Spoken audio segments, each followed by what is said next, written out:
This video is proudly sponsored by Gamersgate. Download games anytime, anywhere. Visit Gamersgate.com.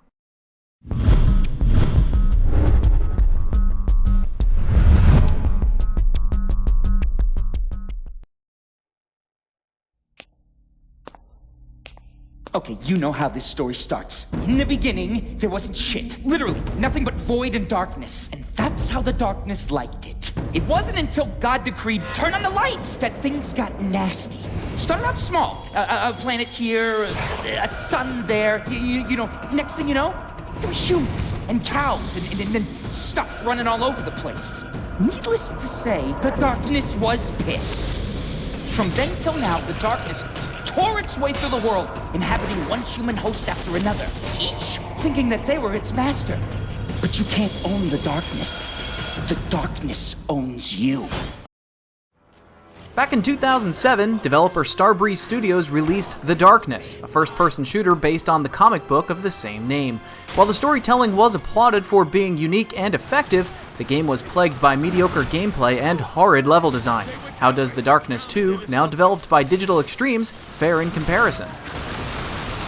Who the fuck are these guys, Jackie? Jackie Estacado has been moving up in the world, living the good life in New York while heading the Italian mafia.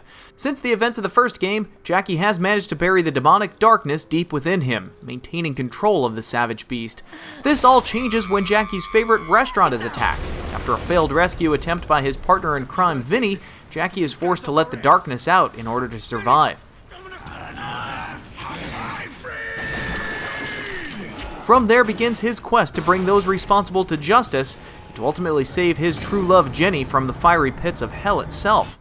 While the story may not be the most original, it easily grabs the player's attention with the help of fantastic voice acting and some really unique and intriguing plot twists.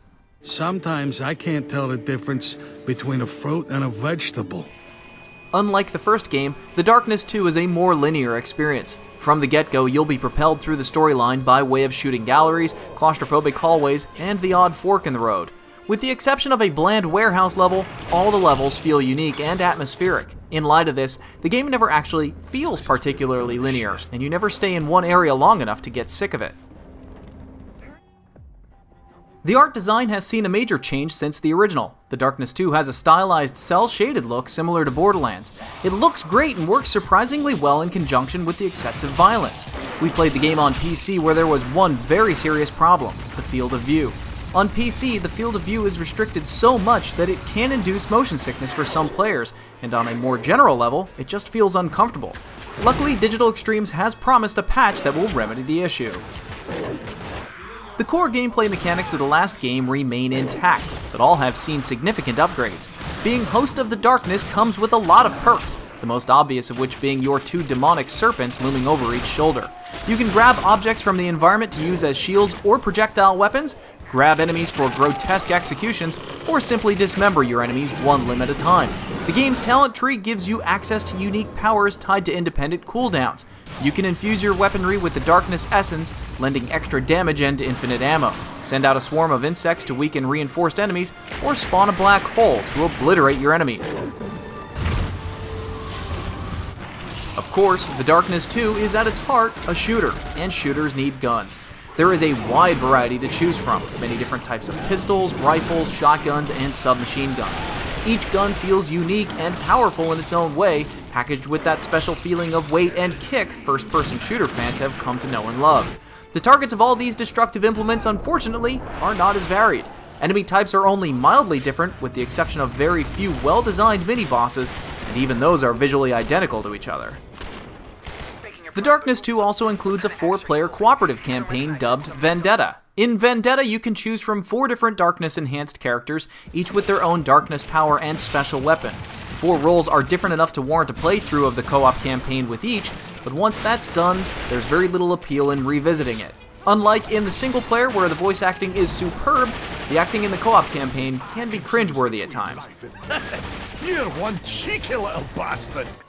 The Darkness 2 is a game that has a certain level of greatness in spite of itself. It's short, but the co-op and the New Game Plus features add great but limited replayability. The enemies are repetitive and bland, but the combat itself is fantastic. The game is very linear, but the level design is intriguing and inventive. The PC version is crippled by a field of view, but the art design and storyline make it worth it. The experience is downright delicious, but short-lived. For fans of first-person shooters, this is worth buying. Just be warned, the experience is so short that many gamers might find a rental to be more than enough to satisfy their first-person shooter bloodlust. No matter which way you go, The Darkness 2 is a solid shooter that fans shouldn't hesitate to check out.